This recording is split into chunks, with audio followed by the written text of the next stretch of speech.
The following podcast has not been rated.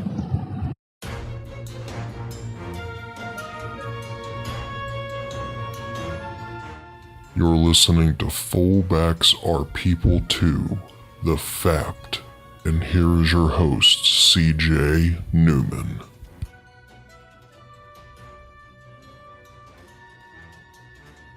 Hey, you're listening to Fullbacks Are People Too, with me, CJ Newman.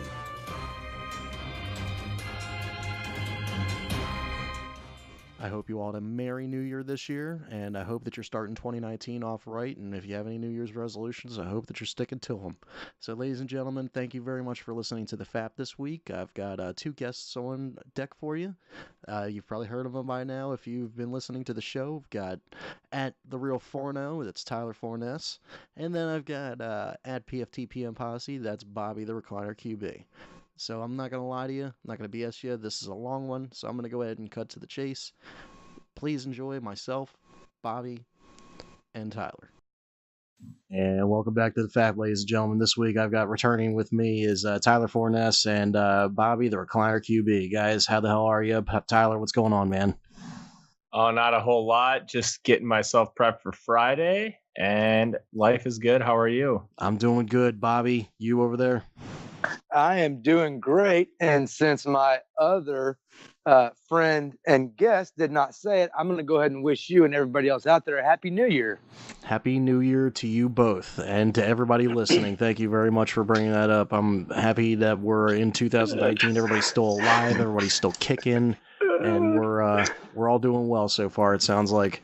So, apparently I'm riding the Florio train. I'm already an asshole. I had to. It was wide open. Yep. Merry New Year, as Murphy would say. I just want to start this podcast off actually by saying that if your team has made the playoffs, go ahead and say aye. Aye. Aye. Oh, not so fast there, Tyler. Fuck off. Wait, the Vikings, were like 13-3 last year, went and signed the missing piece and $84 million fully guaranteed quarterback, but they didn't make. Wait, I'm confused. They're not in the playoffs? Yeah, I thought the missing piece was Sheldon Richardson, and Cousins was just an upgrade. But yeah. Our offensive line is absolute gutter trash, and Kirk stopped having faith in them, and you could tell as the season progressed, because early on, he was on fire. Are you going to blame this whole season on DiFilippo? No, but he deserves a bunch of it. Yeah, good. His play calling was bad. Yeah, but some of the Kirk's throws early in the season were just like, holy crap, how did Washington let this guy go? And then the offensive line kept performing poorly, and he started getting really panicky in the pocket. And then you started to see, okay, this makes sense. Well, yeah, when you got a dumpster fire of an offensive line, it's really hard to want to protect yourself out there. But honestly, take a look at it this way, too. John DiFilippo was fired. I can't remember what week it was. He was fired late in the season, and Kevin or whatever Stefanski took over. And guess who's getting interviews for head coaching jobs right now and who isn't? I know where this is going.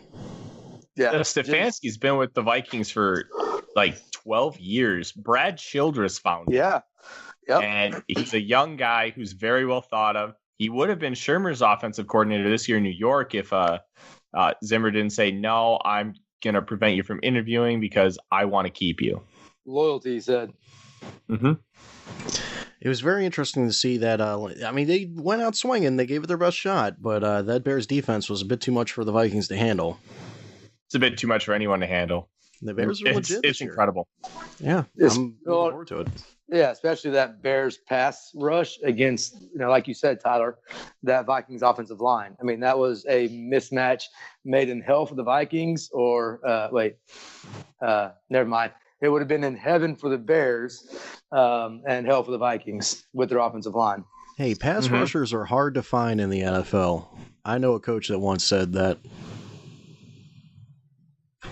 He got rid of the best pass rusher in the NFL. I'm just saying. I hope somebody in a press conference asks Mike Mayock that question. Oh God, that's gonna.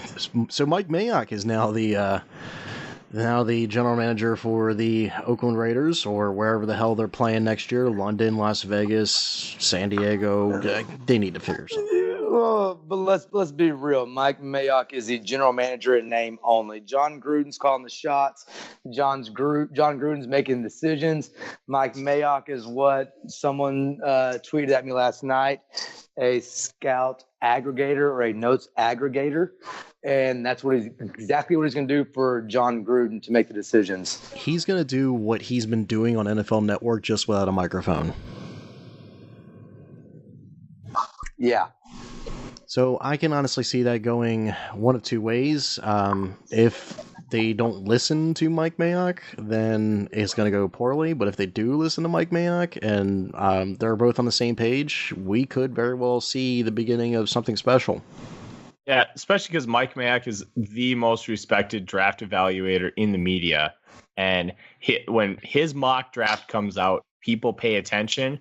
They listen. He only does one a year, too. I mean, he does it right before the draft. Well, yeah, his you can trust more than others, especially because he's so intricate. He's so enlightened. He's got contacts all throughout the NFL. People trust him. They respect him. And the fact that he only does the one, it feels like it means more. I know we were talking about wrestling when it came on. Do you want to see like guy A versus guy B one time and it feels really special, or do you want to see it 6 times and you just don't care anymore? Good point. Yeah. Good point. Yeah. I mean, people like Charlie Casserly that are giving out his report every week and changing it in the middle of the week. And I completely understand where you're coming from on that one. Mike Mayock has a little bit of specialty, especially the night before. And he's not wrong on a lot of his. I don't think he necessarily goes into the trades and goes down to the weeds and whatnot, but he gives what he thinks will happen. I mean, he missed on some obvious draft picks like Mahomes coming in and being a first rounder. He missed a couple of those, but he's honestly hit the nail on the head on a lot of these, especially first round picks, especially in the very first pick. He's always gotten that right on the head. Well, here's the question though, in my opinion, when it comes down to him, and I respect Mike Mayock. Like I used to have a website a few years ago, and it got kind of big after being linked on Pro Football Talk on a regular basis. And I was doing my own personal scouting and whatnot. And I trusted Mike Mayock, immensely. And I've got a history in football with my family and whatnot that taught me how to scout and things like that. And I don't do it very much anymore, but I did. And when I did, I trusted Mayock. And, like I was saying, Mayock is kind of an aggregator. And I know that he watches film. He knows how to break it down. But I'll be curious to know how good he is when he can't go and have his viewpoint or his opinion or what he saw in film reinforced by calling all the other GMs and main scouts in the league. Because when he worked for the NFL Network, he worked for each one of those 32 teams. So the NFL Network and him would get preference into information and contacts within those teams. Now that he's one of those, his competitor, he's not going to get that information. Is he going to be as sure as himself? Is he going to have as many different, sources and information to back that up? How is he going to do on his own? I think that's going to be, really key to see how he develops there with the Raiders. It's going to be crucial, and I'm looking forward to seeing how that all fizzles out. And after this key turnover this past season with the losing of Amari Cooper, with the losing of Khalil Mack, and I'm not even sold that they're going to keep their quarterback situation intact going into the season coming up. Who knows? I mean, Tyler, what do you think about the quarterback situation? Honestly, they're just by off of Mike Mayock's press conference on Monday, they're all on Derek Carr, and they're not going to do anything. Now, it would take like a trade like the Sam Bradford, Nick Foles trade from years back, trade like that where you're trading what you perceive to be franchise caliber quarterbacks in order for them to move on from Derek Carr. Yes, let's get Blake Bortles in there. I understand what you're talking about. See, I'm still going to argue that the Ravens should trade Flacco to the Jags for Bortles. Take the fact that Bortles' contract is way easier on the cap, and then you don't have the dead money. If Bortles is a backup quarterback, you're going to pay a little extra for him. You cut him after 2019, and you're sitting good. Ravens have their backup quarterback right now in Robert Griffin III. Come on now. So pay way less money for Blake Bortles?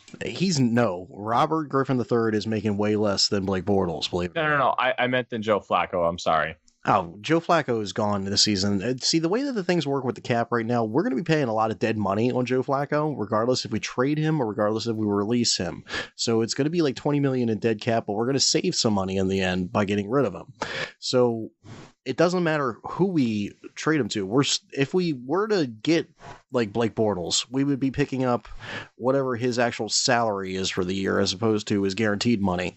So it might just cancel it out, to be honest with you. Okay, hold on. Time out real quick. We jump back here in a second. But Tyler, if you were Mike Mayock, if you were John Gruden, and you were potentially wanting to rid yourself of Derek Carr and trade him, would you say anything other than, of course we want Derek Carr, we're married to him, he is our franchise quarterback? Until he isn't. Yeah, that's a really good point. But I don't think you necessarily have to come out and say, we love Derek Carr. I mean, we all know Mike Mayock was infatuated with Derek Carr in the draft process. And yes, John Gruden wasn't. That's why they signed Nathan Peterman. But I don't know how these games and how they're going to work, because teams already have an opinion on a quarterback. They either like him or they don't. Like Florio threw this out the other day, where if Shanahan gets hired, you trade Cousins for Keenum, because Mike Shanahan loves Cousins and he works in that system. I don't know. Guys have their guys, and I think it'll be hard to trade Derek Carr at this point, because who's going to take him? Jacksonville, maybe? Miami? Yeah, I guess. How about Chicago? How about Chicago if Trubisky doesn't work out next year? They could Raiders keep him for one more year. I'd have to look to check his cap number and what it would take to cut him, release him. But what if they keep him when they draft a young quarterback? Sit Carr midway through the season or 4 games in, once their high first-round draft pick rookie is ready to go, then go ahead and trade it up on even more draft capital, continue to rebuild that team as they move to Vegas. Now, see, I'm going to cut in here. This actually is a good segue into our next topic. It would really cost a lot as far as the cap is concerned, and it would really hurt them, especially with the contract, the situation that Derek Carr has right now. He re-signed, a year or 2 ago? He's still got guaranteed money in the books. His signing bonus is still going to be a very hefty, so it's going across the board, and it's going to be really hard for him to be able to be traded. But well, hold on. You're in front of your computer right now. Look it up real quick, because with the way the salary cap keeps ballooning and the way quarterback contracts keep ballooning, I bet you that his cap hit or dead money and penalties for trading or whatever is probably not as bad as when you think about what the cap's going to be, what it's already been since he signed it. I mean, we keep seeing these deals get eclipsed and surpassed, and we already know that if the quarterback market had grown with the salary cap since I want to say 96-ish, then quarterbacks at the top end of the market would be making north of $40 million already, and they're barely in the low 30s. Wow, actually, it's not as bad as I thought. All right, shut up. It's not as bad as I thought. Okay. So his dead cap would be $7 million. Just let me be right this one time. His dead cap would be $7,500,000. His cap hit total is $22,500,000. They would save a substantial amount of money. I fucking hate to admit that you're right. That would actually not be too bad. I didn't think his deal was structured that bad. Man, Derek Carr got screwed on this deal. That's of course just he did. That's his 2019 out. But yeah, the Raiders really screwed him. I mean, or he screwed himself. He might have. But yeah, he also signed right before the huge boom when you saw Matt Stafford get the 27. Like it's not all on him, but at the same time, he is not a very materialistic kind of guy. I remember his press conference when he got the big contract. He was like, this isn't going to change me. I'm still going to give my tithe to the church and all that stuff. Like, he got most of the signing in front. He got a $40 million guarantee at signing, and then 30.2 guaranteed for injury only at signing as well. So it fully guarantees each league year. So if he's injured, then his salary is set for the rest of the year.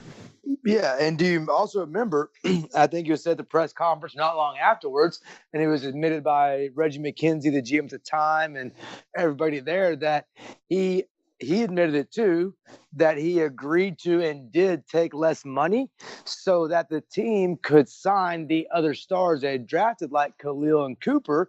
And that's one of the reasons why he was extremely upset when they went and started trading those guys instead of signing them, because he said, whoa, I sacrificed. I took less money specifically to keep these guys around, and now you're trading them. He brought that up, I believe, or it was leaked, or his brother said on NFL Network, or Salmondo Salguera and Oakland Bay Times, whoever it is. I remember that came up earlier on this year too. I'm just fucking amazed at how team friendly this contract is. It's really shocking. He's signed through 2022.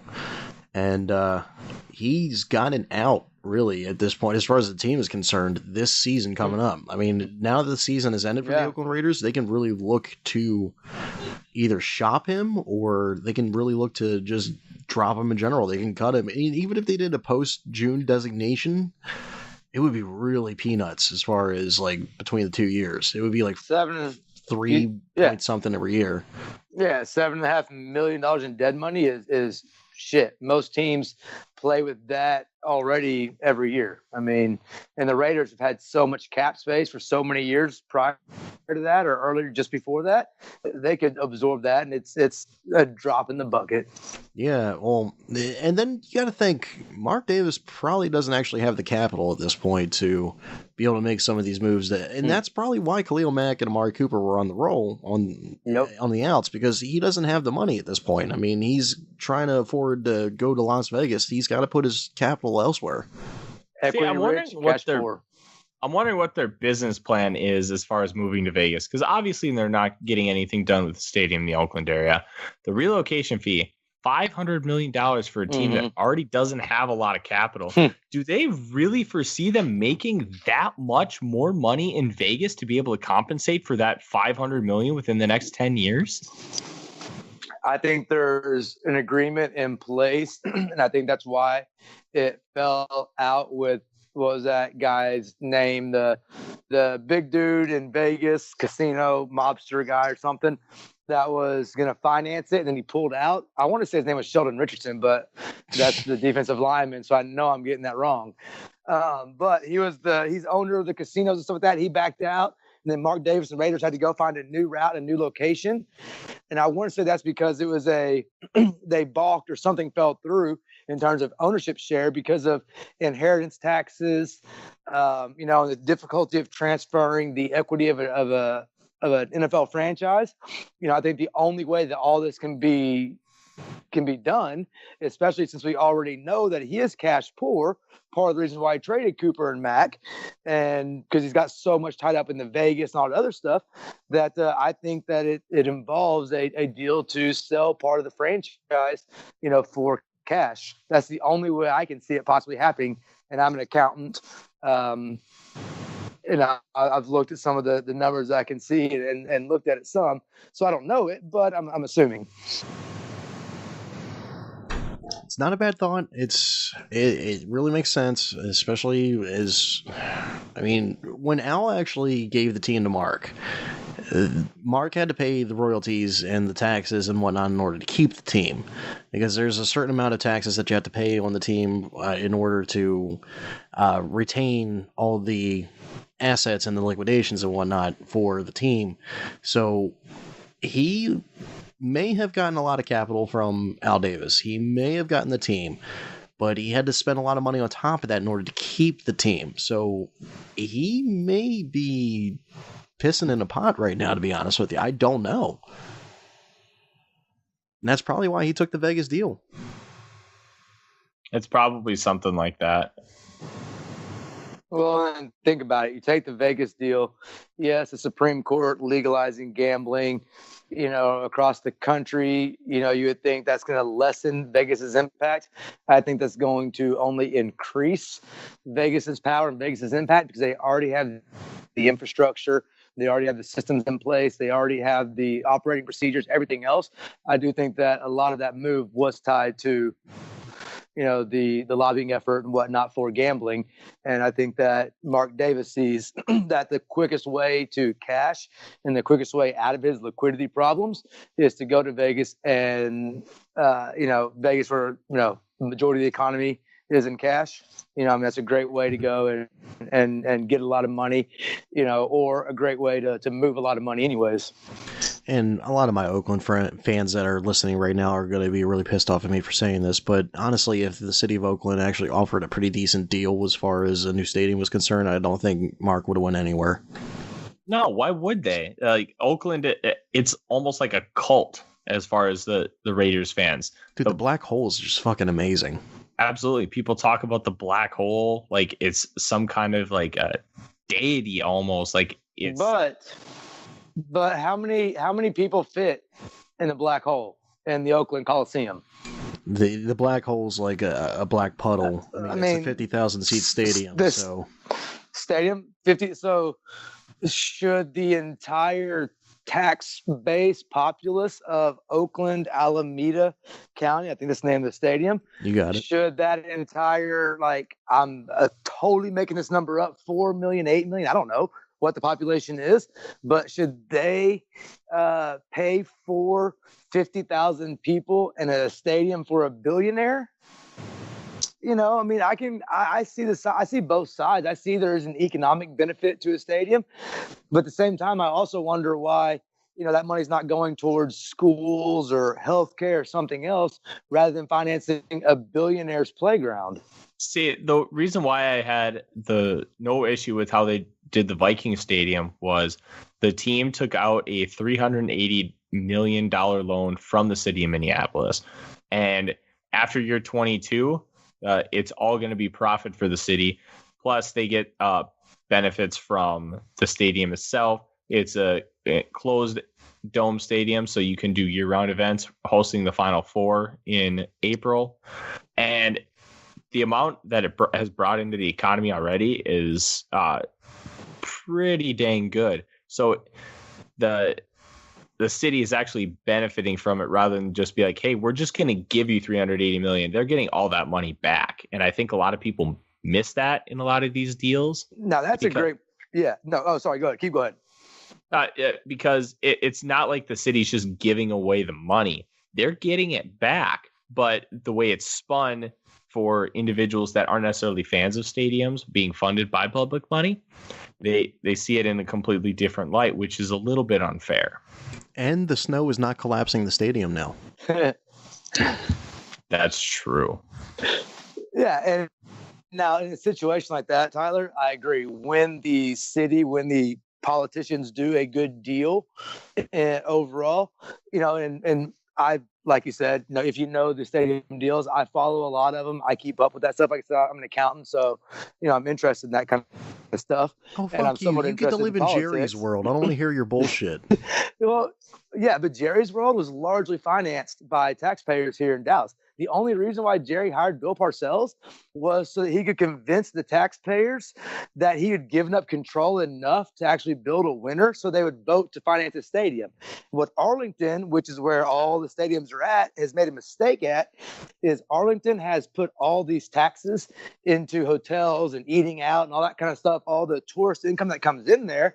Well, the tourist comes in there and they go, holy shit, my $100 a night hotel room is $250 a night. I'm completely making this number up and way over exaggerating, I'm sure, but I want to just be, full disclosure, but it's way jacked up and I'm going, holy shit, I'm getting taxed out the ass. And so they treat Arlington like it's their own personal trash can, their own personal whatever. And that is the dirtiest, nastiest freaking city there is. I don't even like to go to any event down there hardly at all because it's so disgusting. And it's because there's nobody there but tourists. I guess the quote unquote locals come to work there somewhat, or probably most of them come from outside the city, but everybody that actually kind of lives there, they live way outside of everything. And it's a shithole, to be honest. Now I live, just miles from it and go down there somewhat. And yeah, that's a bad end of the deal. But, Tyler, what you're talking about, that's a good deal. And those are kind of stadium deals that I think need to happen where it's good for, both sides, not just good for the NFL owner because they paid off the right politicians. Well, or lobbied them.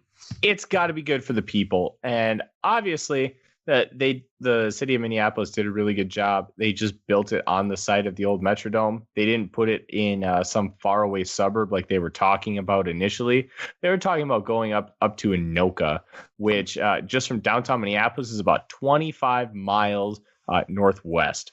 And Arlington's pretty damn close to Dallas, and that metropolitan area is much bigger than what we have here in Minnesota. But nobody wants to go all the way out to Anoka for a stadium. Plus, they don't have nearly the infrastructure that a downtown area has as far as being able to handle that much traffic. And when you do something like that, no, it's just going to piss off the fan base, and it's just not going to work. They built it on the side of the old dome. They built it in less than 3 years. It provided crazy amounts of jobs to local construction companies.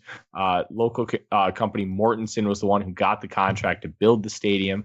And they just did everything the right way. And I'm just very happy with how it was done. Plus, the entire state was in a massive surplus. So it wasn't like they were taking money from education, law enforcement, or anything like that. So let's try to gear this more towards the segue that I was trying to accomplish with the Derek Carr contract situation. Antonio Brown is having a little bit of drama over in Pittsburgh, and there's talks of trade situations with him. And honestly, it would cost the team way too much to trade him right now. What the hell is going on with Antonio Brown and this drama in Pittsburgh right now? First off, hasn't drama and Antonio Brown been in the same sentence for a while now? It seems like from just the past like 2 years, though. I mean, it's contract. Yeah, diva receiver. Yeah. But this has only been recent. I mean, his rookie season, his rookie contract, he was clean as a whistle. After he signed his contract, it's like, oh hey, I'm Terrell Owens. What's going on, guys? Yeah, I still think we should have all seen this coming, specifically from the Facebook Live video. That should have been the huge wake-up call that said, you know what, this guy's mega talented, but is he really worth having on our roster? And I think Antonio Brown is the best pure receiver in the NFL, and I don't think it's that close. But when you look at everything included, I don't think you can have him on your football team. Like, recording Facebook Live while your coach is talking, like okay, if you want a Facebook Live, the celebration, the Saints, they do their dancing, but god damn, are you kidding? You're recording your coach talking? Get the fuck out of my team. I'm done. Speaking of talking while the coach is talking, did you guys see today while Mike Tomlin was doing his press conference that Antonio Brown went to Twitter and just started talking a whole bunch of nonsense about I love me for me and all some other bullshit. The guy started talking like Terrell Owens. You know, people keep comparing him to Terrell Owens for the obvious reasons right now because of what he's doing and expecting. Florio tweeted waiting for the interview in the driveway with the sit-ups. But people aren't drawing the correlation, not that I've seen at least, of T.O. It wasn't when he got paid. It was when T.O. playoff game or NFC championship divisional round, Steve Young went to him in the end zone. T.O. dropped it. And then in the huddle next play, Steve Young said, I'm going to you again. I believe in you. I've got faith in you. And went to him again. T.O. caught the touchdown or 2-point conversion or whatever the hell it was. The catch 2.0. Won the game. And they said, that was when Terrell Owens became T.O. Antonio Brown didn't have that moment on the field that made him this superstar. He didn't have that one, can anybody really tell you the one defining Antonio Brown catch? We can all tell a bunch of them, but I can't really think of just one that says, dude, wait, that's Bobby, Antonio I got Brown. one. I've got one. Okay, hold on. You might have me here. Yeah, the immaculate extension.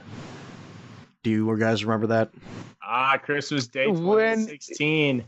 Yes. Reached over the goal line. Yeah, Baltimore Ravens fans remember this. Was that a fantastic catch, though? Was it like is that not instinct? Like, oh shit, there's the goal line. Let me reach it out. I mean, clock's expiring. Well, the wherewithal to have that and to know Yeah. exactly where you are, the gridiron awareness and the ability to actually reach out and then still have the rest of your body go down at the same time, I think that was one hell of an extension. And this is coming from a Ravens fan that was watching that and crying his fucking eyes out at the end of the night.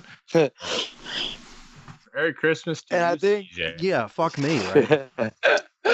And I think because you're a Ravens fan and it hurt you so deeply, that's why. Because I agree, great play.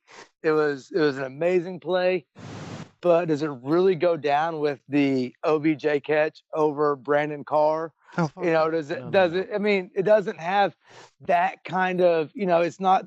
It's a great play and a great moment, but to me it's not the same as oh my god, he's a great wide receiver because of that. And not to take anything away from him, because like I think you, Tyler, said a second ago, he is one of or the best wide receivers, especially this generation. But at the same time, like I was bringing it back to where T.O. caught that pass and went from Terrell Owens to T.O. When Antonio Brown signed that contract, he went from Antonio Brown to AB. And since then, from the fights in the restaurants to knocking out fans to, whatever all the other bullshit done to the Facebook living. He threw his furniture over a balcony at one point? Yes, exactly. I mean, the dude has obviously let it go to his head. And I'm not one to, I think it speaks to bigger problems inside the Steelers organization, because you've got AB now doing what he's doing. You've got Le'Veon Bell, not saying he's doing anything wrong, and he's not. I completely and totally support him, even though he's not doing a damn thing nowadays. That's literally what he's doing. Still, I support Bell. But then you think about it, you've got Ben Roethlisberger had his issues back in the day. It seems like with all their stars, there's something there, and I think that speaks to a general issue with overall management, ownership, executive style, and the way they run that team. It's as much as I hate to admit it, the Pittsburgh Steelers have run a tight ship over the past millennia. And they know what they're doing, and I'm not sure what exactly they're going to do as far as Antonio Brown is concerned. I highly doubt at this point, especially with the cap consequences, that they would trade him. But given another year, unless he really starts getting his ship righted again and starts acting like a team player, you're going to see this trade next year, in my opinion.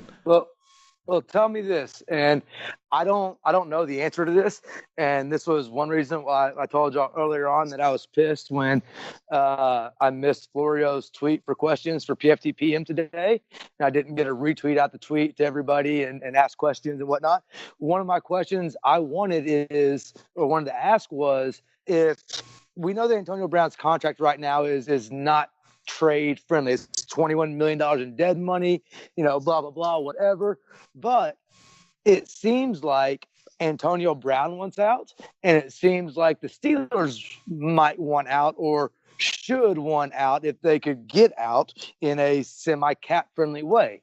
So could the Steelers and Antonio Brown and Rosenhaus, I think is his agent, could they sit down and say, okay, we're basically going to rip up this contract. We're going to give a super team-friendly, easy contract to do, whatever. We make the money with accounting tricks. It's really easy to make it work where you, quote-unquote, pay us back. And, part of the bonus, blah, blah, blah. We write into the contract that you did, but we forgave it, so you don't have to do it.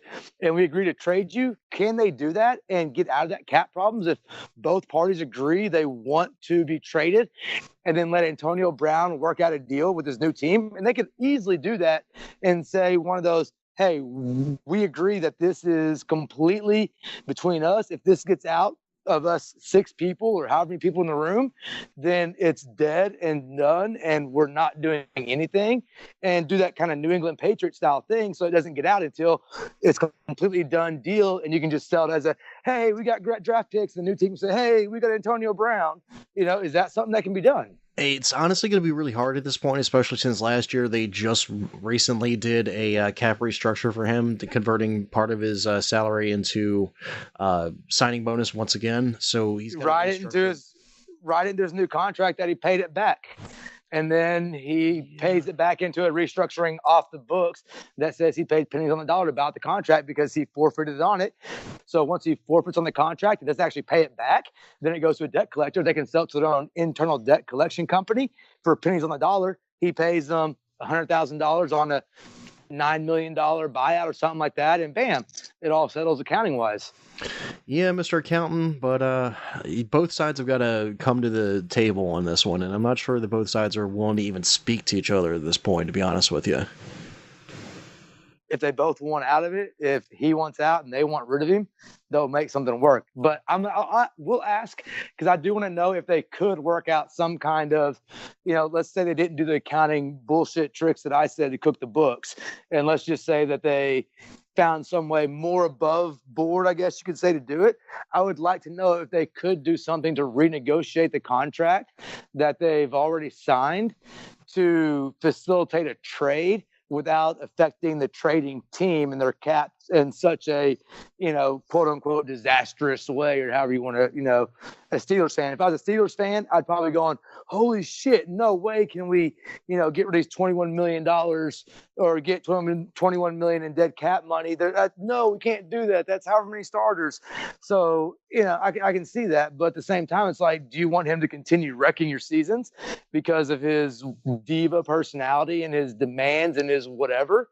They already voted Juju Smith-Schuster the MVP of the team. And I personally think he outperformed AB most of the year.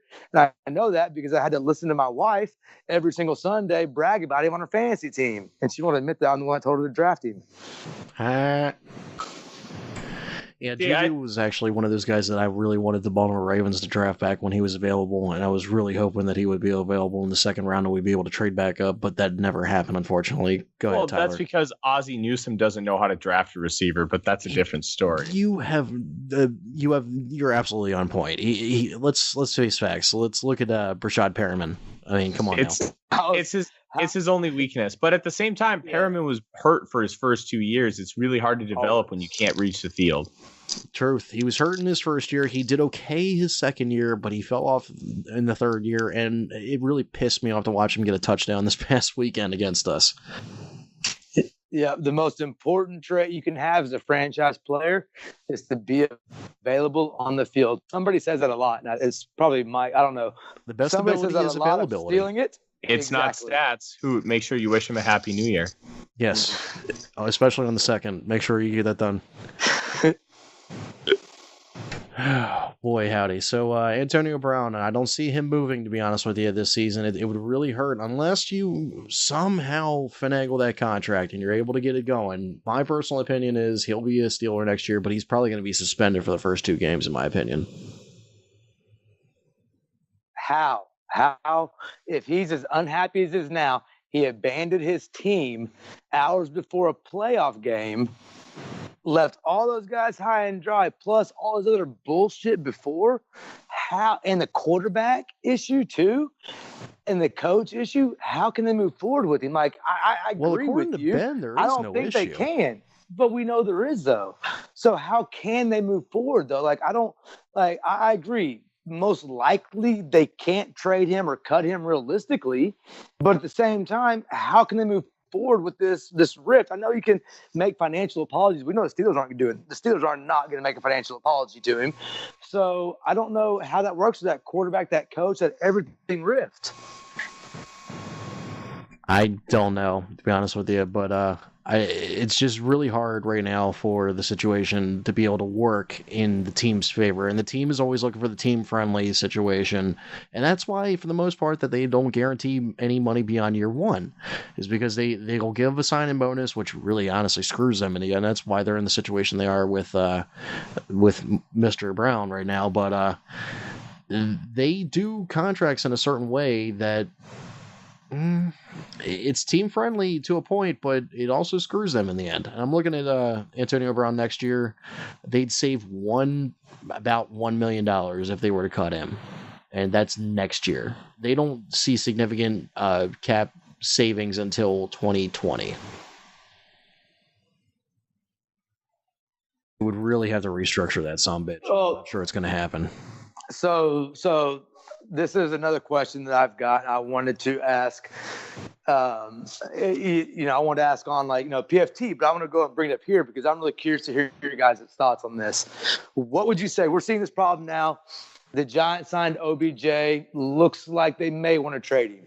Same thing with AB. You could count it with T.O., tons of other players over the years. What would y'all say of the NFL, the owners, the union getting together? Could this be done?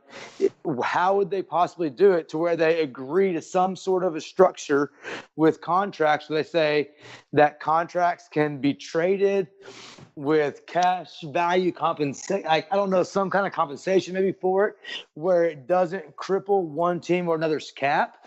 Is there a way they could do that to where we could make it? Because I don't know about y'all, but one of my favorite times of the year, besides the draft, obviously, and football season, is the trade deadline, especially since we've had a more active one lately. It's like, what team's going to make that move? Is that going to make him a contender?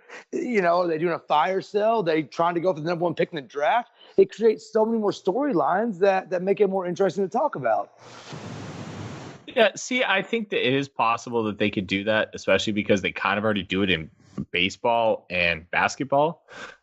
Basketball has what they call the mid-level exception, where every year you can sign a guy to about an $8.5 million deal, and you can trade portions or all of that mid-level exception in order to make money work, logistics, all that fun stuff. So if let's say the Timberwolves have the 8.3 mid-level exception, they make a trade with the Lakers. The Lakers trade their mid-level exception to the Wolves. All of a sudden, they've got $17 million to play with as far as on the free agent market when they may not have had it to begin with. And with MLB, you can trade bonus money. With the draft, you're slotted a certain bonus that so if you have the number one pick, you get more bonus money than everybody else. But based on where you're picking, that's why you're getting that bonus money. You can trade it. And there's also the international signing pool where you can trade that bonus money. And the Twins did that to get some extra money so they could go after Ohtani before he signed with the Angels. Now, there are ways you can do it, and there are examples from other sports where you could do it. But honestly, I don't think the NFL is going to do that because, quite frankly, teams just aren't that trade happy when it comes player for player. And I think that's where you're going to see more of those contract things come in. I think what they should do is it would be interesting if you could be able to trade just the cap hit. Mm-hmm. And if you take a look at Antonio Brown, hey, maybe the Steelers take less from a team because they absorb that entire cap hit over the next 3 years. That could be an interesting dynamic. See, now you made a good point there, Tyler. You said that they do this already in other sports. So I think that, and we know that all the other sports have much stronger player unions than the NFL. We all know the NFL union is the weakest one out there. It's not even close. So they all do it. We know that making these trades can be, and I can't think of a scenario, or I can think of very few. Okay, I can think of some of them, but there's not very many scenarios where trading a player isn't beneficial for the player. Typically a team's not going to trade for a player unless it works for them. And they're not going to trade for a player unless that player wants to go there. So we can make the case easily for the union or the player side. and maybe this is for a future episode, can we come up with a reason, a good enough reason, and we have to, it's NFL owners, so it's got to be financial. Can we come up with a financially viable enough reason for the owners to work in some sort of a waiving cap penalties, buying, basically, and saying like, okay, look, if I trade X player to this team and I'm going to get this huge cap hit, but that player really wants that, or that team really wants that player for the playoff run, they can give me the cash to pay for that cap hit, and I don't have to, take it or part of it, or I don't know how you do it. I have to think about it, but maybe there's a way that we could make it viable for the owner. And then we've got a connection with Pro Football Talk. If we make a good enough, if we come up with a good enough reason on here, we can push it through there. And if we can get Florio to take it, we can run it up from there, and he can get results, or at least get people talking about it. It's not a bad idea, although the last time I tried to throw something at Florio that I honestly thought was going to be in his favor, because he's got such a lawyer background, I tried throwing something at him called what is called a favored nations. I'm not sure if you guys have ever heard of the term. I remember you bringing it up. Yeah, it was in regards to Aaron Rodgers and his contract. The favored nations concept is where you get the contract that you want right now, and if anybody in your position were to be paid above you, you would get matched up to that contract. You would be bumped up to that contract. So the Kirk Cousins deal came in, and Aaron Rodgers was paid slightly before that. Then he would be bumped up to Kirk Cousins' contract. So he kind of poo-pooed on that and just went on his other way. I'm not sure if Mike would be willing to do that. That only benefits. Go ahead. As much as I love that idea, it's a little too difficult in concept for one reason and one reason only. If Aaron Rodgers has that contract and Matt Stafford has that contract, and Andrew Luck has that contract, and then Kirk Cousins gets paid, and then they all get more money, but then who's going to be ahead of the other guy? And what happens if Kirk Cousins has that clause in there? The reason why they don't do this is because of the poison pill the Vikings put into Steve Hutchinson's contract back in like 2006. And that poison pill was he has to be the highest paid offensive lineman on his team at the time of signing, or the entire $49 million contract is guaranteed. And Walter Jones at the time was making $10 million. So guess what? Vikings got Steve Hutchinson. And then Nate Burleson signs a poison pill contract of similar, but I mean, he wasn't quite the player that Hutchinson was. And boom, he goes to Seattle. The next offseason, you can't do the poison pill. And I think that clause is going to count just like a poison pill does, and that's why it'll never truly be able to be used. Real quick, Tyler, just for my own shits and giggles, wasn't either Nate's or Hutchinson's deal, one of them said that if they weren't the highest paid lineman or receiver or something in the state of for X number of games, and there's only one NFL stadium in Minnesota, so there's no way that he wouldn't make the clause. There's some weird thing that had to do with by playing the amount of games he was going to play in the stadium he was going to play in, that had to deal with that contract. Wasn't there something with that? It was he had to play at least 8 or 10 games outdoors. And that was Nate Burleson because the Seattle Stadium is outdoors. And it ended up being it was a watered down version of the 7-year, $49 million contract. But that's how they got the Vikings back. And it's pretty fucking unique. Yeah. It's the creativity that needs to happen. Even NFL executives get petty. Let's be honest. Yep. It's all a giant ego dick measuring contest. And but CJ, you were saying with the First Nations clause, and Tyler brought it up, when you get all those quarterbacks like we've seen recently getting those record contracts, who ends up on top? And that's the problem with that, is what's in it for the owners. For that to make a quarterback or a player the highest paid his position or whatever, there's nothing in it for the owners.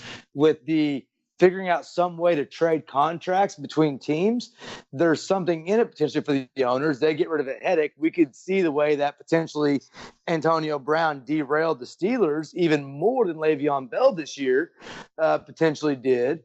And, you can think about that. But, I'm not saying that by making that available, you also run the risk of players, as Bob McNair in Houston would say, or would have said, sorry, RIP. He would have said, supposedly, that the inmates run the asylum. That would be how the NFL wouldn't want it to be, where players can demand a trade, cost turmoil. So, again, you have to work something in there.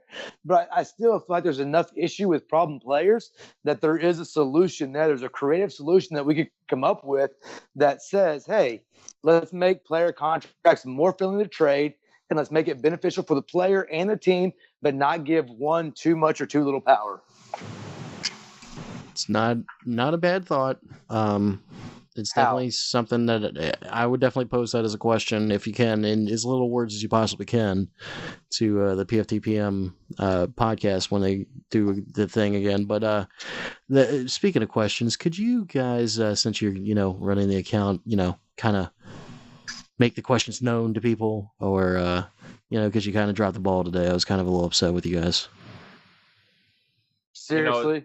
As much as we try to help out and make it easier, that's on you, CJ. You should have every avenue. I saw that, and guess what? I put in 4 questions right away. And you didn't. Oh my goodness! I've got PFTs sent right to my phone. I used to, but they post out like 13 storylines an hour. Hey, just deal with it. It's not that annoying. It's a battery drainer, and I don't have the iPhone XR like you're gonna get. Yeah, that's fair. Well, and you know what? You don't even have to do that anymore, because the Posse official account has tweeted out every single day's notification since its inception, except for one, because of the PFTPM hiatus, and because of the PFTPM Posse having to go back to work from 13 days off, and because my phone jacked up. I'm just saying, I was fairly disappointed today. I cried myself to sleep for a little bit, and then I woke up to the sound of my own screams. Oh, that's dramatic. Yeah. No, it wasn't quite that bad. You guys are all right. Listen, speaking of over dramatic and wide receivers, you guys think Odell's going to be on the move? They will be for the right price. And I think San Francisco might be able to give them that right price. If you're John Lynch and Kyle Shanahan, do you move number 2 for Odell Beckham Jr. straight up? And if you're the Giants, do you take it? If I'm the Giants, I'm asking at least the number 1, and honestly, that's a respectable thing. No. The number 2 overall pick. Oh, then shit. Good question. Do you do that? That is a tough. Come back to me on that one, Bobby. You go ahead and take that one. Man, let's be honest. We all know what was in that cigar that was rolled up on that pizza box in that hotel room in France. Let's ship him to California, where he can pass his 1 drug test a year, which starts ironically on 4/20 and ends the day training camp starts or day training camp ends. Don't remember. And then let him be happy. Let him enjoy life in California with Jimmy G, Kyle Shanahan, a great offense. You don't have granddaddy of the NFL, fucking John Mara, all over your ass all the time. You can just enjoy life, be productive, soak it all in. I think he needs to go. I'm also a Cowboys fan, and I don't want him in the NFC East anymore. But besides that, he should go ahead and go to California, where it's all legal, it's all fun, and he can enjoy life. I mean, there's other teams out there with the salary right now. I mean, just coming to the top of my head, I'm thinking Oakland's got the salary right now. The New York Jets, they could still send him in state. You could just send him right down the street to the other training facility. But they won't do that. The Jets and Giants don't talk to each other. Yeah, it's kind of like the estranged brothers. I don't know. Who the hell else has coach? You know what? You guys keep going at this. I'm going to look at the cap tracker here. Let's see. 2019. OBJ's going to want to go to one of those new young coaches. He's going to want to go to a McVay, to a Shanahan, to a big market. So you're going to have to think about accommodating that. But the other thing is teams like the Rams especially, not the Niners as much, but I think the Niners would be a lot tighter with it. Don't have the draft capital necessarily, even though you can trade picks for 3 years out. I don't know if they really have it, and the Rams at some point have to do what the Vikings haven't done and get depth. Holy shit. Have you guys seen how much the Indianapolis Colts have next year as far as cap space? Oh, It's about 100 million. Yeah. It's $122 million. Jesus Christ. Oh, yeah. That people, I don't know if people realize the impact in 1 year or a couple of years, the rules that last CBA came into effect with the 89% spending floor and whatever ceiling, and then the ability to carry over cap money, because so many teams will have a really shitty year and sandbag and then carry over that money, which is how the Browns, Jets, Colts, and so many teams have been able to build some of that money up. People don't seem to realize the impact of that. And I know there's some teams, Bengals and whatever, that are, going to always do what they're going to do. But damn, it makes it exciting sometimes. It's just, oh my God. They've got enough to get a couple of Le'Veon Bells out there. Goodness. And then the Jets are not too far away. They got $106 million. And then the Buffalo Bills are right behind them at $84 million. Jesus. The Buffalo Bills can make sense. Oh my gosh, him with Josh Allen, sign me up. Yeah, I'll watch that. I would watch that all day. I mean, just the running threat of Josh Allen and then the passing threat to Odell Beckham Jr. Goodness gracious. Hey, seriously, do you really think, I'm sorry, but the Buffalo Bills could give OBJ all $84 million of cap space next year, and he's not going to fucking Buffalo? He's going to be in a big market. He's got to have that attention. I mean, it would be fun to see. I would love to see Josh Allen just launch one and watch OBJ run underneath it like no Tyree. But I don't think he would do it. I don't think there's any way in hell. And that's one of the problems with a team like Buffalo is, unless and until you get a quarterback with that magnetic charisma as Baker Mayfield, with Freddie Kitchens on board, until you get that kind of combination, it's going to be really hard to get guys to go to Buffalo without asking for a premium. Sean Merriman, didn't he rape Buffalo with what he asked for back in the day? Maryland's own, by the way. But okay, I can see what you're getting at. How about your neighbors though, the Houston Texans, who are sitting at around $67 million? Do you think they could benefit from having Mr. Odell Beckham Jr. coming on? They did just trade for Demaryius Thomas, and he has he's in the midst of a 5-year, $70 million contract. Now, as far as how they can get out of that for pretty cheap, which I'm guessing is the case, they also have Will Fuller. They also have Will Fuller coming back. Now, I think that would be an interesting idea, but their number one, first and foremost, needs to be that offensive line. And then they got to pay Clowney. How are you going to pay Clowney? Yep. Clowney, you've got to protect Deshaun Watson. Deshaun Watson will make your good, average, better than good receivers great or better than with his ability, but he's not going to be able to keep taking these hits that he's taking over and over again before his ribs, back, shoulder, everything else, neck starts to hurt, legs, and he just can't move and can't do it anymore. With Demaryius Thomas, they traded for him, but so that means they're not going to have any cap penalties if they cut him, other than anything that guarantees because of the date. So he signed that contract the same time Des Bryant did, and as a Cowboys fan, I remember Des Bryant's contract. It was basically the same contract, and we've gotten out of Dez's. They could easily get that contract without anything if they wanted to bring in OBJ.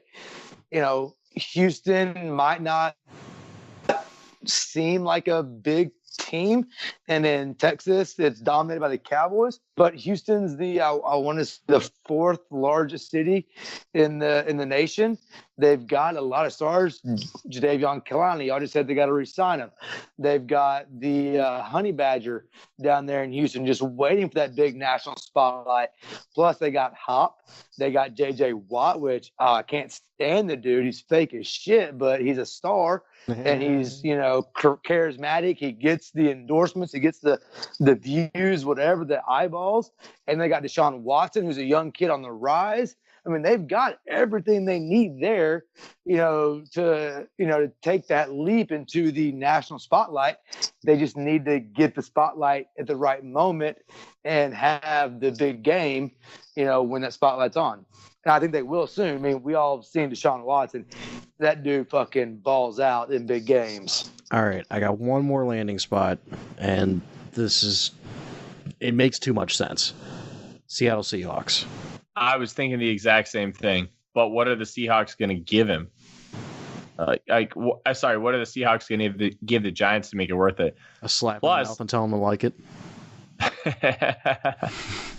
With how that offense is built, do you want to pay Odell Beckham Jr. almost $20 million a year? They did just give Tyler Lockett about $10 million a year over the next 4.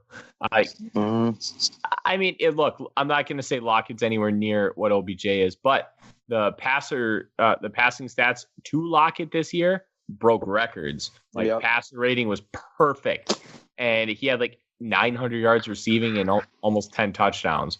So the way their offense is built, they run the ball until the Ravens changed up their offense 7 weeks ago for Lamar Jackson. They were the number 1 rushing team in the NFL.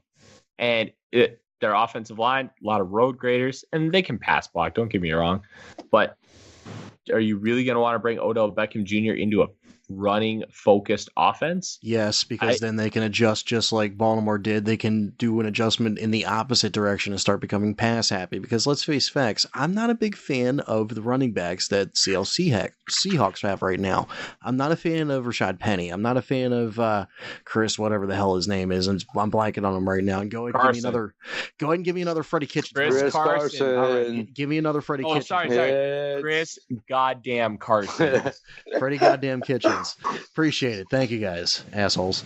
But do you know the backup's name, first round draft pick this past year? Rashad Penny. There you go. Yeah. Don't forget Mike Davis, undrafted free agent out of South Carolina. Oh yeah, let me tell you how much I care about him. So I'm not too sold on the actual running backs on that team, including Rashad Penny. I was expecting a lot of stuff coming out of him, but he hasn't delivered. Chris has been actually the workhorse, but I could honestly see them shifting more towards having an offensive passing game, because as much as I used to dislike Russell Wilson, I'm starting to actually warm up to him now. And I think that he can actually pass the ball if he's put into a situation where it's not on the goal line 2 yards away, and it's the Super Bowl on the line. CJ, I don't think they want to transition to a pass-heavy offense, because they kind of were in that, and now that they're in this more of a run-style offense, and then you run screen passes with a misdirection, I think this is where they want to be, and I don't think that they're going to change that, even if they can get a guy like Odell Beckham Jr. I think the only way they would do that is if they got Odell Beckham Jr., but these are huge hypotheticals. Yeah, and can we quit playing Madden and get back to reality? Good point. Yeah. Who the hell thinks that OBJ's ego and Russell Wilson's ego can coexist in the same locker room, much less the same fucking state? Yeah, especially when it's raining all the time. I mean, Russell Wilson trying to sell his concussion healing water and his whole holier than thou and his whole shtick, which, don't get me wrong, great role model. He's not in trouble with the law. I'm not knocking him, but he's fake as hell. Thank you. I've been waiting for somebody else to say it. No, he is the fakest motherfucker besides Tim Tebow, maybe. And you watch your mouth. Well, I also want to hate Tim Tebow. I've got personal reasons, because I went to the University of Arkansas, and there were some games, and it happened at Florida, and let's not go there. But it also has to do with the Pouncey twins. They were there, and he was there, and they that's okay. Anyways, back to NFL. Guys, Russell Wilson's ego and OBJ could not fit in the same building. Let alone stayed. I get that. Let's no way. Talk about the playoffs, because I know that some people here have to get going here. DJ, one more thing. I'll say this much about the Gators, Bobby. I cannot wait for that 30 for 30 on the 2008 Florida Gators. I'm with you. And you've got a murderer in Aaron Hernandez. yeah, You've got a racist in Riley Cooper. You got the Oh my pounce God. twins who are Oh my dirty, God. and you have a goddamn saint in Team Tebow. I'm in. there's no way that all worked, and if they really got access, then there's I can't wait. You're right. No, yeah. That's definitely gonna be a sight Yep. to see, guys. The playoffs are happening this weekend. I can't fucking wait. I know, Tyler, you're sad, but Tyler has nothing to talk about here, so No, I'll tell you this: we didn't deserve to make the playoffs, and I'm kind of glad we didn't because we didn't deserve it. y'all had a hell of a schedule too. I mean, let's be real. Yeah, I mean, there was high expectations, and undeservingly so. I mean, that schedule you guys had was pretty fucking brutal. I would hate to have that schedule. We had some cupcakes towards the end of the season, with the exception of the Kansas City Chiefs and the Los Angeles Chargers. So I can't even imagine what it was like being you guys and those nail biters, and having John DeFilippo who wants to pass every goddamn play. So Y'all, well, like, look, the Vikings. We've talked about this before a little bit, off air. The Viking, or maybe it was on air. The Vikings had a lot to overcome with Sperano, their offensive line coach. Yeah. And if you follow the NFL, you know that Tony Sperano is more than just a coach in the NFL. He was super highly respected. Everybody that he coached looked at him essentially as a father figure. He was a major loss right on the eve of training camp. They had a brand new high dollar quarterback with tons of expectations, tons of pressure, tons of media after lots of success the year before. You had, Zimmer. Honestly, I love Mike Zimmer, but he's had issues with his eyes, which, let's be real, that, losing your possible sight is going to affect you. He had, 7-8 surgeries affecting from flying. I know that it was mostly done related, or what was that? It was, I don't remember now, but he had a bunch of surgeries. He got hit. Yeah. Like, he got hit on the sidelines, and something went wrong. Mm-hmm. So yeah, and he had all those surgeries. So he had that last one before he finally just decided, I'm done with that. I'm just going to live with what I have to live with. And then in the season, they lost their not only defensive leader, but let's be real, probably their overall team leader in Everson Griffin to the mental health issue, which I'm so glad he's been as open as he has been and been able to so far, because that's an issue that seriously affects way too many people in this country that we don't talk about, or the world.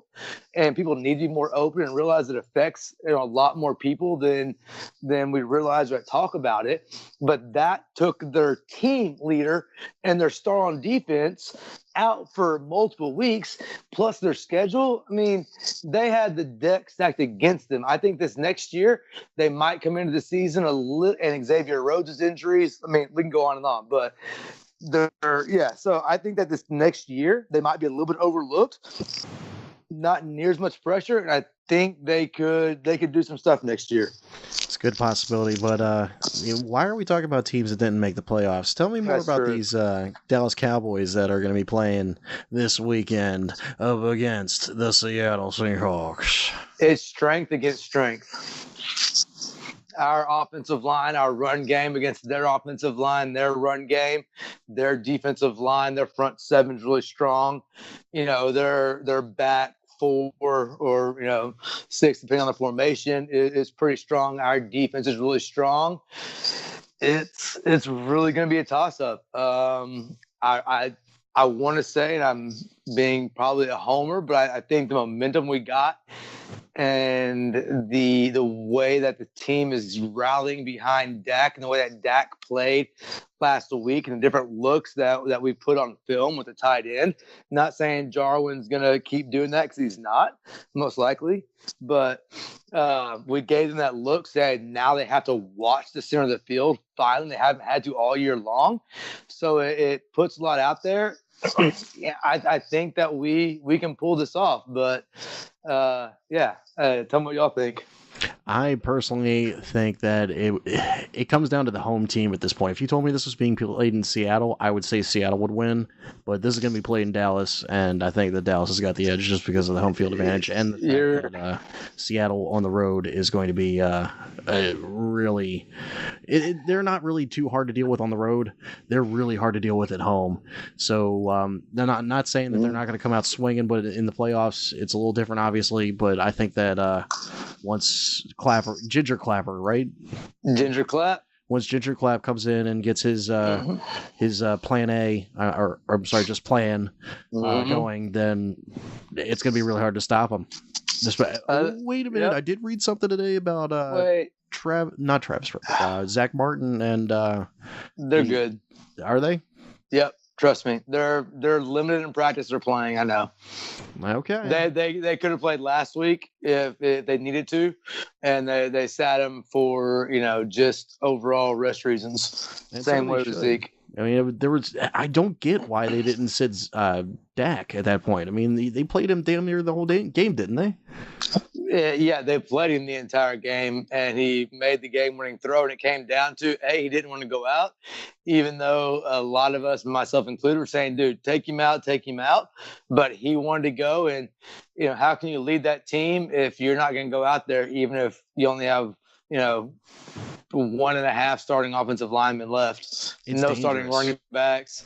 Your defense was all out in the field.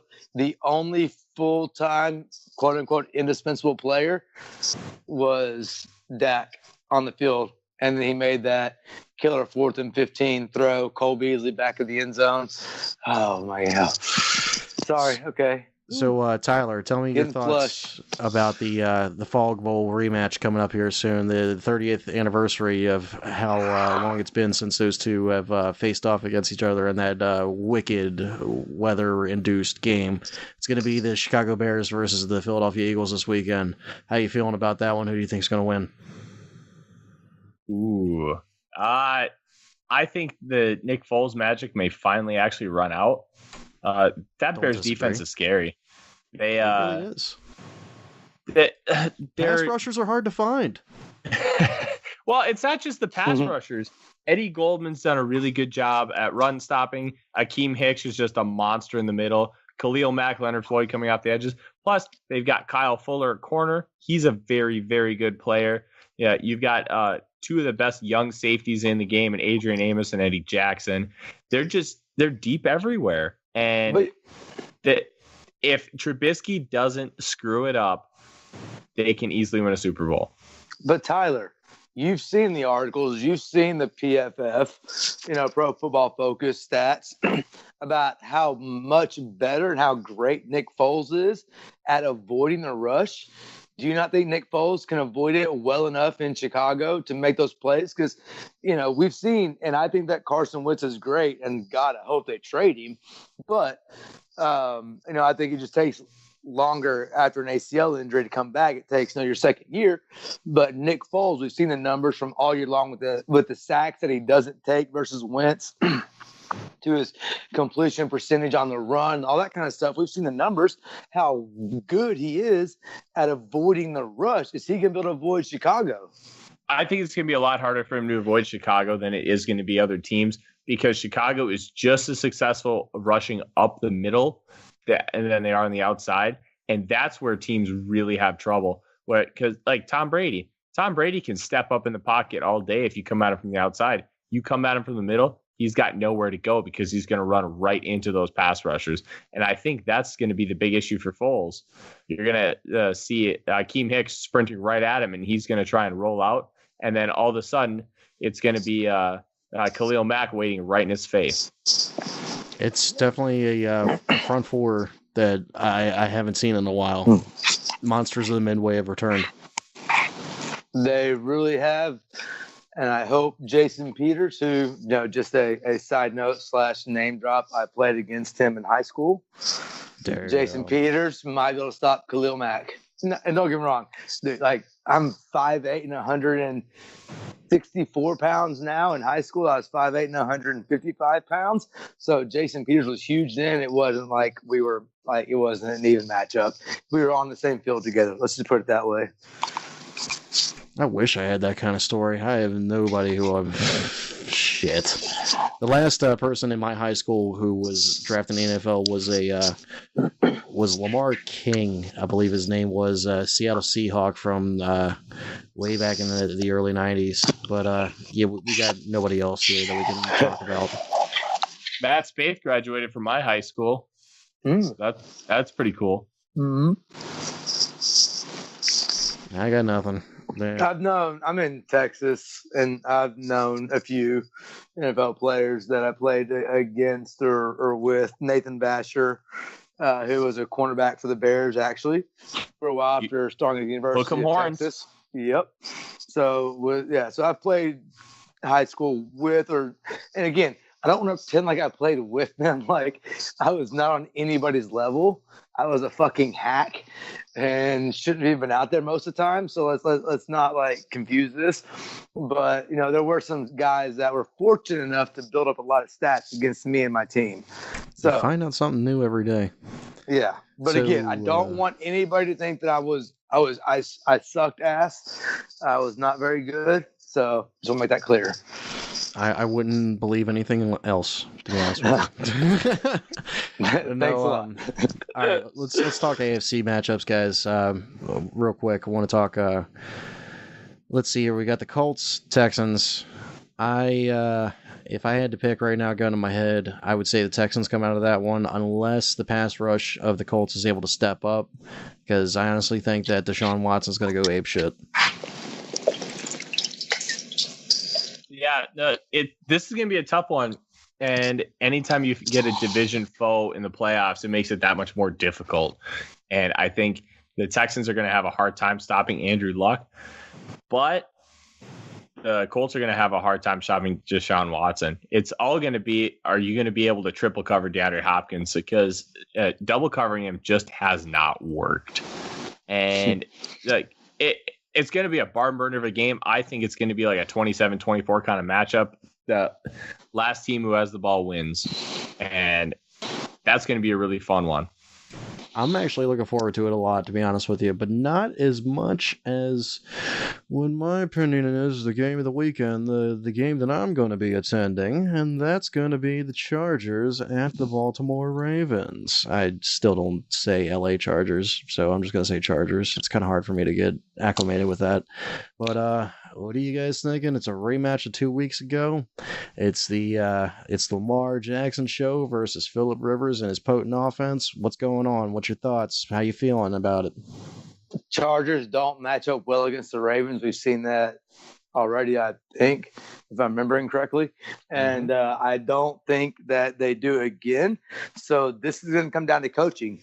Did Harbaugh and the staff make the adjustments necessary to differentiate things, to make things different enough that the Chargers aren't going to be ready for it, to take advantage of a different or a new weakness? Or are they going to try and do the same thing? And the Chargers have now decided to plan for it. And I'm not necessarily sure how you plan for not having, enough weight or bodies in the middle, but, there's different schemes, different ways you can do that. So are they able to plan or outplan the Ravens? I think it's going to come down to coaching in this game. I think it's going to come more down to discipline than anything. Like, if you watch Army or Navy play football at all, or even the Army-Navy game, and they run the flexbone, wishbone, triple option attack, it's all about gap control and discipline. None of those guys are very big. Army almost beat Oklahoma. They took them to overtime. If you maintain your gap control, you exercise a lot of discipline on defense, you can take down these teams that do multiple things, and they run a lot of misdirection and motion and read option kind of concepts. It's not crazy to think that a smaller team like the Chargers, who do lack the size right now because of injuries, can take down the Ravens. And it also helps the Chargers a lot that they've already seen it. Now, obviously, like you were saying earlier, Bobby, there's going to be different concepts, different things thrown into it. But you already know the style of offense that you're playing, the general concepts they're running. I don't know how they're going to be able to change it up that much from 3 weeks ago. And I think that's going to be a big issue for the Ravens. They do have the home crowd. They are very successful at home in the playoffs. I think it's going to be another nail biter. Damn it, Tyler. I damn it. I hate to say it, but you brought up something I didn't consider, I didn't think about. And I'm normally pretty good at thinking about a lot of different things. And damn it, you're right. You're absolutely right on that. And Yeah, I don't have anything else to say, but other than damn it that you thought something I didn't think of, and that you're completely right. I don't think the NFL did them any favors by making the Chargers go all the way over to the East Coast and play the early game.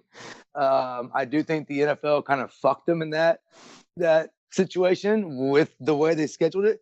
And but, I'm okay with that. Well, of course you are.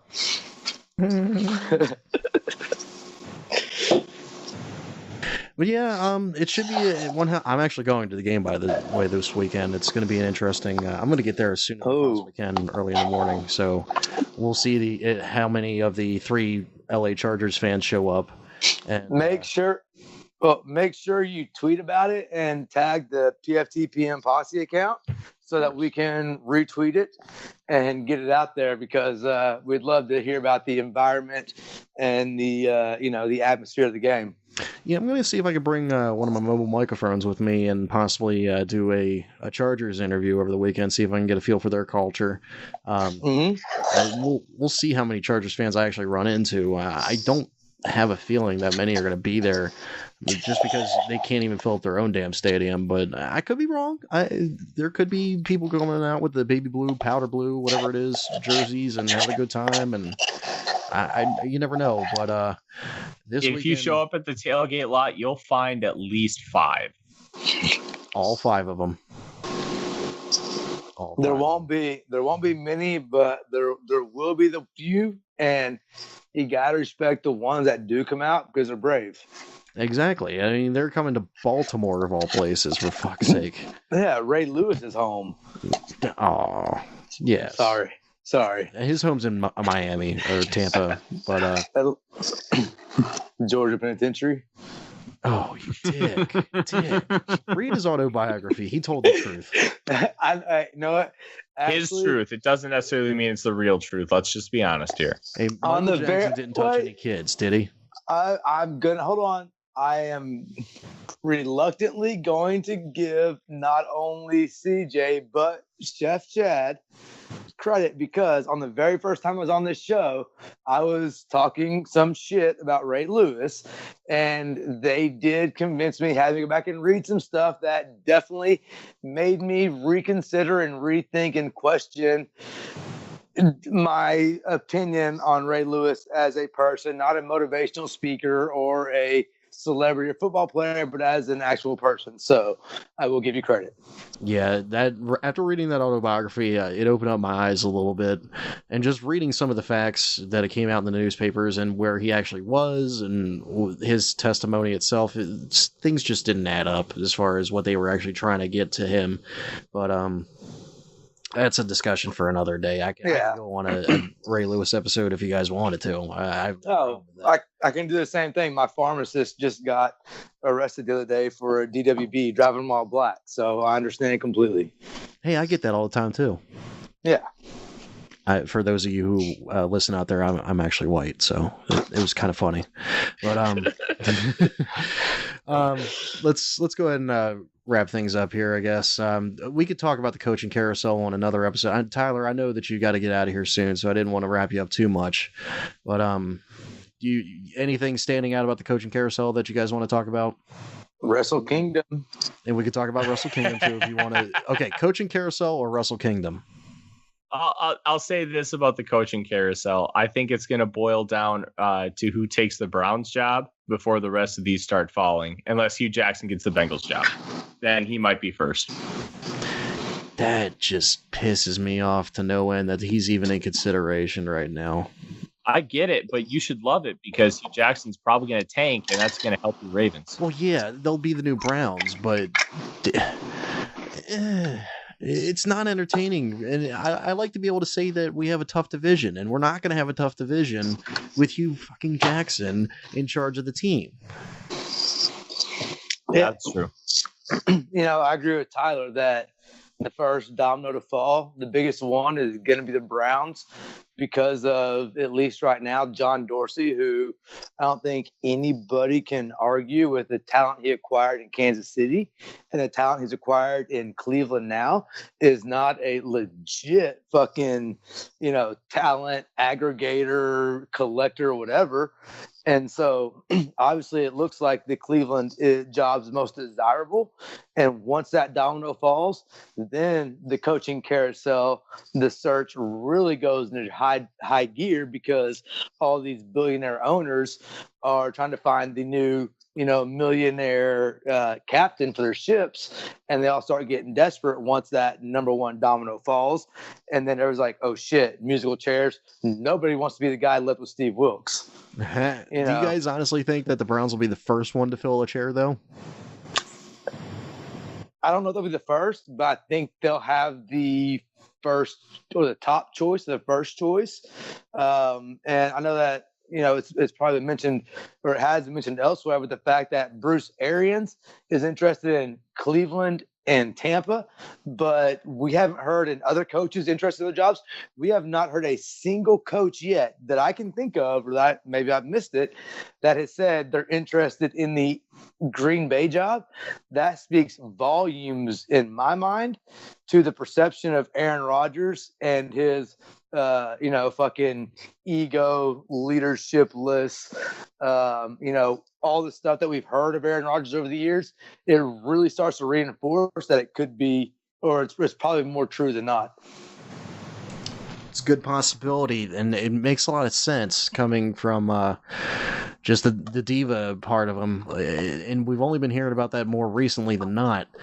So I still consider that to be a middle of the pack, though. I would love to coach Aaron Rodgers, to be honest with you. I think that would be an easy cake job, as long as I got a good defensive coordinator.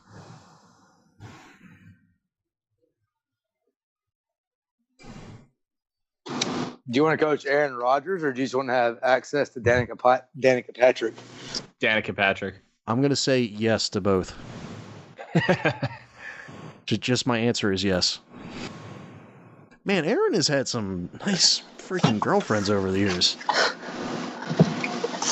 Yeah, but he's never had a decent coach. He's never had a decent coach, though. Yeah, he's had the same coach all his career. And hold on. Mike McCarthy is a good coach, but there's a caveat there. He's unwilling to evolve, and he's unwilling to try new things. He stays with the same bland offense. Then if that's he's not a good ever, coach. well, no, I get what you're saying, but if he's willing to start growing after this experience of getting fired, and he's willing to adapt and incorporate new things into the offense, then I think we're going to see something different. I think one thing Mike McCarthy gets blamed for is Aaron Rodgers. Aaron Rodgers is not your typical drop back passer, make a couple reads. He free balls a lot. And I think that really limits what you can do in the offense, because he's not a very structured kind of player. And look, you can blame McCarthy for only having like 10 basic route combinations, all that stuff, and that's fair. But when you have Aaron Rodgers, who free balls when he makes most of his plays, it's hard to put all the blame on McCarthy. It really is. I'm sorry, but I'm having a hard time with the free balling and Aaron Rodgers being in the same sentence.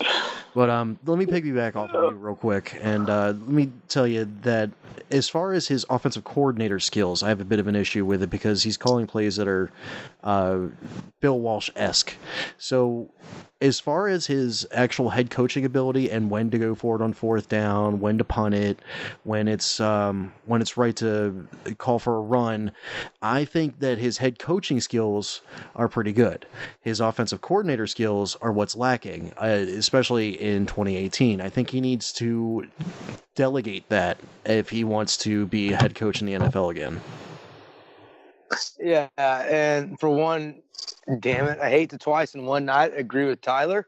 And to make it even worse, me and my dad argue about this all the time. I know that he listens, and I hate for him to hear that he's semi-right, and that Mike McCarthy can't be blamed for all their failures because of Aaron Rodgers' ego and maybe lack of coachability, Tyler, that, kind of doomed him, or, once Aaron Rodgers became bigger than the team, especially once he got the contract, that finally told him that he was, not only in Green Bay, but in the entire NFL with the #1 contract.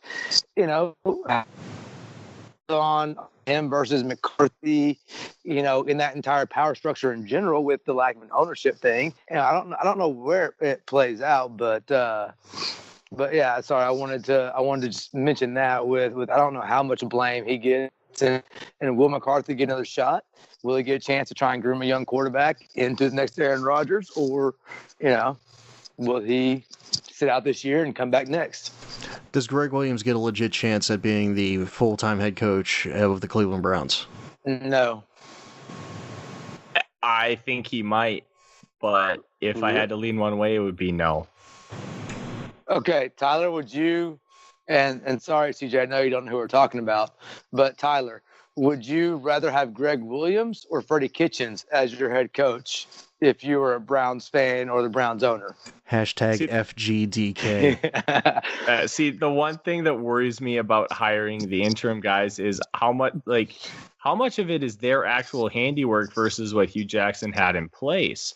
And we have a very large sample size, and they did a lot of different things moving forward, but you can't install a complete new offense mid-season. I like what Freddie Kitchens did, and if you're going to take a risk on a guy, you might want to do it with Freddie Kitchens because offense coordinator does really well. He goes somewhere else, but that's also what the Giants did with Ben McAdoo. That's also what the Bucks did with Dirk Cutter. They didn't want to lose the offensive coordinator, so they just hired him as the head coach. They were both gone within 3 years. Well, so, Flavo, it doesn't always work. Yeah, it doesn't always work, but I would be okay keeping this staff in place. Freddie goddamn Kitchens did have an interview with the Cleveland Browns for the head coaching position, by the way. So did Greg Williams, which was surprising because I thought he would have just been offered the job. I don't surprised on both. I don't think Kitchens is he being interviewed anywhere else? I think so. I want to say maybe one Jets. Okay. It would make sense. I mean, the guy has definitely turned around the offense from compared to what Hugh Jackson and Todd Haley tried to abort earlier this season. I mean, he basically just called different plays, and I'm sure it wasn't. I don't see a ton of Browns games, but it wasn't that much different than what they installed in training camp in the first half of the season. He was just calling different plays and, different guys in motion, probably slightly in formation. So they were probably running the same overall base offense. He just showed his chops at give me control. By the way, did you guys get to listen to last week's podcast? Even a fucking Cleveland Browns fan was like, yeah, I wouldn't be surprised if you didn't know who Freddie Kitchens was. So thank you. I'm sorry. You listen to PFT PM and PFT Live, and you talk to us on a regular basis. You have no excuses. And you read Pro Football Talk. Yeah, and do you I know heard not the last PFT... week, and also Chef Chad.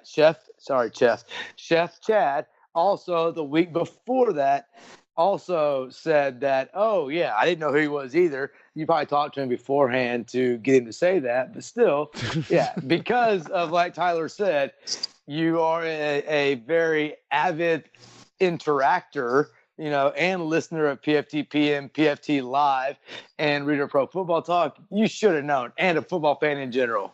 Yeah, and to my point, when he was first announced as the offensive coordinator, I don't know if you guys remember this, I actually asked a question on the PFT PM podcast. I said, legitimate question, who the hell is Freddie Kitchens?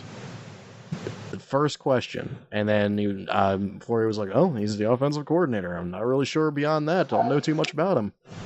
And you still didn't know who he was 6 weeks later when we brought him up? Still don't know. Why should I? You asked Florio. Exactly. He told you. I promptly forgot his name after. Promptly. Because he just didn't matter to me at the time. And honestly, he doesn't really matter too much now unless he gets that head coach position. That could be something. I would be very shocked, though, if he actually got that head coaching position. It makes sense, though, to go with the offensive quote-unquote mastermind as opposed to the defensive guy. So, I don't know. It could It could sway either way at this point, but I think they're going to go external at this point and go with somebody else. They will, and he won't get a head coach position, but he'll get a chance soon enough, and you'll wish you knew more about him. Just kidding. I know you're learning. Yeah. You want to know more about the guy that's leading Baker Mayfield. He's the guy that's going to surpass all of Tom Brady's Super Bowl records. He's going to throw 3 interceptions on this past Sunday. Wait, that's what he did. Wah, wah, wah. Yeah, you caught Baker making a mistake. Good for you. I feel really good about that. I just want to say a rookie that was coached by Hugh Jackson and is pissed for the off majority of his first career, or the first year of his career. I mean, come on. We picked off your god. That's all I got to say. All right, guys, let's wrap up things this week. We can definitely talk about the coaching carousel again next week if you guys want to come on the program. You've always have a standing welcome invitation to come on. It's coming up on let's see here. We're probably about 3, 4, 5 weeks away from the window opening to where we can actually get Florio on the show. He said talk to me after the season's over. I mean, regular season's over, but I'm gonna at least wait till the off season. So yeah. And you guys are going to be the ones that I want to have come on and actually interview Florio with me. So that'd be great. If you guys are willing to do it, I'm willing to have you on and get your questions ready for him and whatnot. And we'll do our best to get Florio on here. And hopefully he'll stay true to his word and come on board. But regardless, really appreciate you guys coming on. If there's anything you guys want to talk about, hell, I could record later on this week if you want to do a twofer. I really don't care. But Wrestle Kingdom show review? We could do that. Are you actually going to stay up to 3 a.m. and watch that show? Kind of. I'm staying up super late tonight, and then I work at 8 tomorrow, and then I'm going to bed when I get home. I'll get about 6 hours of sleep, and it starts at 1 my time. Yeah, I don't mind even dedicating a whole show to just talking about Wrestle Kingdom. I want to see Cody defend his United States title. It should be pretty goddamn awesome. If you guys want, the New Japan subscription is 999 yen, which is about $9. Otherwise, I can give you my login. It's going to be worth your time. I concur with you 100% about that. I might actually take you up on that because I do want to see Cody. I want to see Jericho defend his belt. And then the Okada match should be really good. It's NJPW is where it's at. Ospreay, Ibushi, 15 minutes of somebody's breaking their neck, and I can't wait. And the Young Bucks for the tag team titles. I mean, it's going to be one hell of a barn burner, as Mr. Jim Ross would say. And is he doing commentary this year? No, he's got a WWE only deal, and they negotiated so he could do NJPW for Access TV through the end of 2018. It's going to be just Kevin Kelly moving forward, and Kevin Kelly is amazing. Yeah, but everybody likes Jim Ross. I know, but give Kevin Kelly a shot. He's very intricate. He's very rooted in the history as far as his knowledge, and he's able to provide that on the fly. Yeah, he's definitely a guy who does better when Vince McMahon isn't in his ear. Yeah, there is nobody in their ears. They get to do their thing. It's pretty cool. I wonder what Michael Cole would be like in Japan. I'd like to see Michael Cole without somebody in his ear telling him what to say. Yeah, I bet he'd be pretty neat. That would be something to see. All right, guys. I'll wrap things up on that note, and we'll see if we can get something later on this week, or maybe even next week. And we'll talk football, we'll talk wrestling, we'll talk whatever you guys want to. Man, really appreciate y'all coming aboard. Absolutely, sounds good. And when it comes to Florio, remember he tried to stop doing PFTPM, and the power of the PFTPM posse got him to continue doing it and doing it more. And it's now got sponsors, so we'll make sure that he lives up to his agreement and we got the guy a goddamn jersey. Come on now. Well, yeah, he's gonna come on. Trust me. He'll come on. I mean, when he put the Merry Christmas tweet, I replied to him, and he said, "Thanks, Tyler, and thanks for being the ringleader for the jersey." One, somebody had to tell him. I didn't. I can tell you that much. I bet it was A-Flow. Yeah, he's probably like, "How the hell did they get my address?" But no, I guarantee you, if we ask, he'll definitely come on. I think He in will. the end it will. I'm looking forward to that. It should be fun, and you two are definitely going to be the ringleaders to get this done. All right, folks. Till next week. Thank you very much for coming on board. And those were two of my favorite guests right there, at The Real Forno and at PFTPM Posse. Follow him on Twitter, and of course, don't forget to follow me at the CJ Newman, Neuman. Really appreciate you guys listening this week. It was a long one. Thanks for sticking in there. Hope it was rewarding for you guys. Hope you guys expanded your knowledge a little bit about football, and I hope that you guys leave some feedback and continue to get in contact with me to give me some suggestions, give me some criticisms, let me know what I could do differently, what you guys actually want to hear when you're listening to the Fapt, because this is a show for the fan, by the fan, and I really want to make sure that you guys are happy. So until then, till next week, thank you very much for stopping in, and once again, Merry New Year.